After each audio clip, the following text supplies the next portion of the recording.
بسم اللہ الرحمن الرحیم۔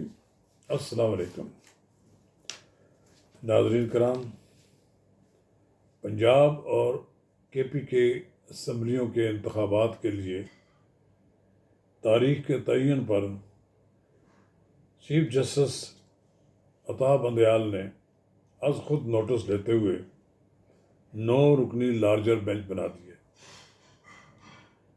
یہ 9 رکنی لارجر بینچ اب اس بات کا فیصلہ کرے گا کہ انتخابات کرانے کی تاریخ دینا کس کا اختیار ہے۔ دوسرا، اس معاملے میں یہ فیصلہ کرے گا کہ انتخابات کرانے کی آئینی ذمہ داری کس کی ہے۔ اور تیسرا نقطہ یہ ہے کہ فیڈریشن اور صوبوں کی آئینی ذمہ داریاں کیا ہیں۔ ناظرین کرام، قبل از کم آگے بڑھیں، آپ سے استدعا ہے کہ اگر آپ نے میرا یوٹیوب چینل اب تک سبسکرائب نہیں کیا تو برائے کرم اسے فوری طور پر سبسکرائب کریں، لائک کریں اور اب آپ کے ساتھ شیئر کریں، اور آئیکن کا وہ بٹن دبانا نہ بھولیے کہ جب ہم ویڈیو لوڈ کریں تو سب سے پہلے آپ کو اطلاع ملے۔ ناظرین کرام، ساری پاکستان کا بچہ بچہ جانتا ہے کہ عمران خان نے پنجاب اور کے پی کے اسمبلیاں تڑوا کر حکومت پر ایک دباؤ کا حربہ استعمال کیا۔ ان کی خواہش اور کوشش یہ ہے کہ 90 دن کے الیکشن میں ہو جائیں تو ان دونوں صوبوں میں ان کی حکومت قائم ہو جائے۔ ممکن ہے خان صاحب کو کامیابی بھی حاصل ہو جائے، لیکن کوئی بات حتمی طور پر نہیں کہی جا سکتی۔ لیکن بہرحال پی ٹی آئی نے یہ تاثر دے رکھا ہے کہ انہیں عوام میں بڑی مقبولیت حاصل ہے اور ان 2 صوبوں میں دوبارہ حکومت قائم کرنے میں کامیاب ہو جائے، جبکہ حکومت کا موقف بالکل مختلف ہے۔ اس کا یہ کہنا ہے کہ 2 صوبوں میں اگر انتخابات کرائے گئے تو پھر جب عام انتخابات ہوں گے ان 2 صوبوں میں جو حکومتیں قائم ہوں گی وہ نگران نہیں ہوں گی، وہ عام انتخابات پر اثر انداز ہوگی۔ لہذا اس کا یہ موقف ہے کہ دونوں صوبوں نہیں بلکہ پورے ملک میں 4 اسمبلیوں اور قومی اسمبلی کے انتخابات اکٹھے کرائے گئے۔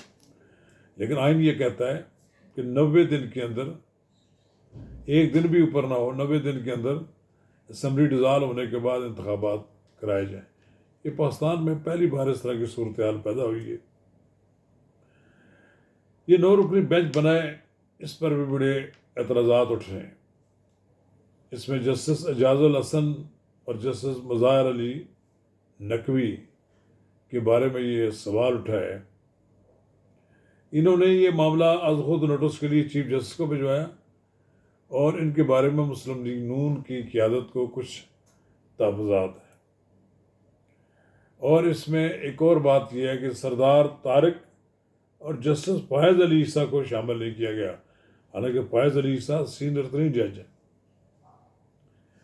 ایک تاثر یہ ہے کہ شاید مسلم لیگ نون جب سماعت کے لیے اپنی نمائندگی کرے گی تو ان 2 ججوں کی بینچ میں بیٹھنے پر اعتراض اٹھائے گی، اور عموماً ہوتا یہی ہے کہ جس جج پہ اگر اعتراض کیا جائے وہ آج خود چھوڑ دیتے ہیں، اٹھ جاتے ہیں۔ اور ویسے بھی جو آدمی متنازع بن جائے تو پھر وہ بھی خود بھی سماعت نہیں کرتے۔ یہ ایک عدلیہ کی روایات رہی ہیں۔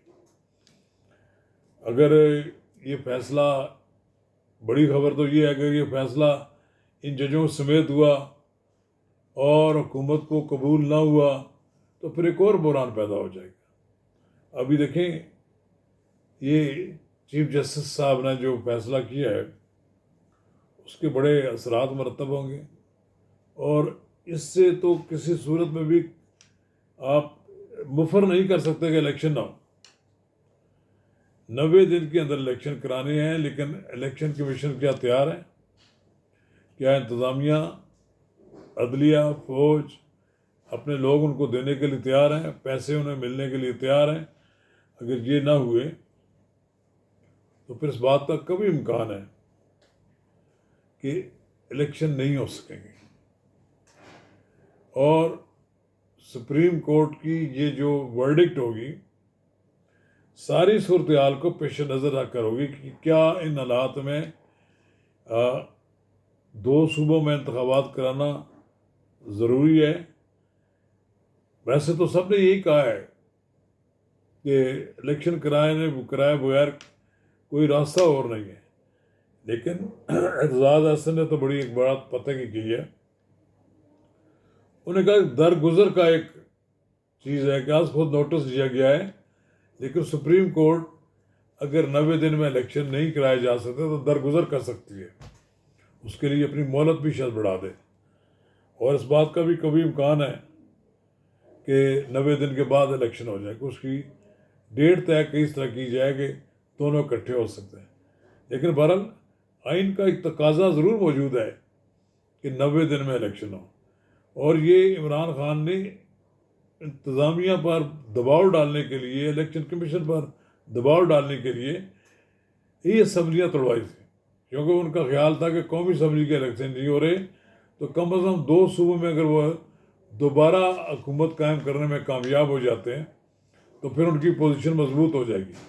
میرا خیال ہے یہ ایک بدترین صورتحال پیدا ہوگی پاکستان میں کہ اس 2 صوبوں میں بھی حکومتیں اپوزیشن کے پاس ہوں اور وفاق میں حکومت کسی اور کے پاس ہو.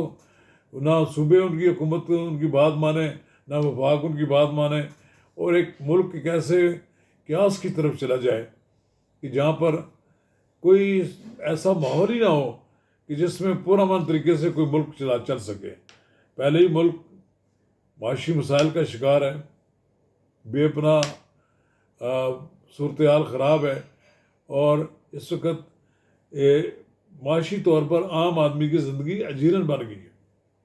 ایسی صورت میں اگر الیکشن ہو گئے تو معذرائی زیادہ ہوگی. میرا خیال یہ ہے الیکشن ملک کا بڑا مسئلہ نہیں ہے. مسئلہ یہ ہے کہ اکانومی کو بہتر بنانے کے لیے حکومت اور اپوزیشن مل بیٹھیں، اور مل بیٹھنے کا کوئی امکان ہی نظر نہیں آتا. اس حد تک تعلقات کشیدہ ہیں کہ دشمنی کی حد تک. اور رانا سنالوں نے تو کہہ دیا کہ آپ نے سیاسی معاملات کو دشمنی میں تبدیل کر لیا ہے، تو پھر ٹھیک ہے، ہم بھی اس کو دشمنی سمجھتے ہیں. یعنی کوئی صلح صفائی والا ماحول مجھے نظر نہیں آ رہا. کاش کہ ایسا ہو جائے اور یہ جو سپریم کورٹ کا جو فیصلہ ہو ایسا ہو جو فریقین کے لیے قابل قبول ہو. اگر اس فیصلے میں کوئی ایسی بات کہی گئی یا کوئی جو بعد میں عمل نہ ہوا تو پھر اس میں سپریم کورٹ کی بھی عزت و توقیر کا مسئلہ ہے. اور مجھے توقع ہے کہ 9 رکنی بینچ ملک کے اس اہم مسئلے پر صحیح فیصلہ کرنے میں کامیاب ہوگا، اور انشاءاللہ تعالی یہ جو آئینی بحران ہے یہ ختم ہو جائے گا، اور آئین اور قانون کو پیش نظر رکھ کر 2 صوبوں میں انتخابات کرانے کی تاریخ کا فیصلہ ہو جائے گا. شکریہ.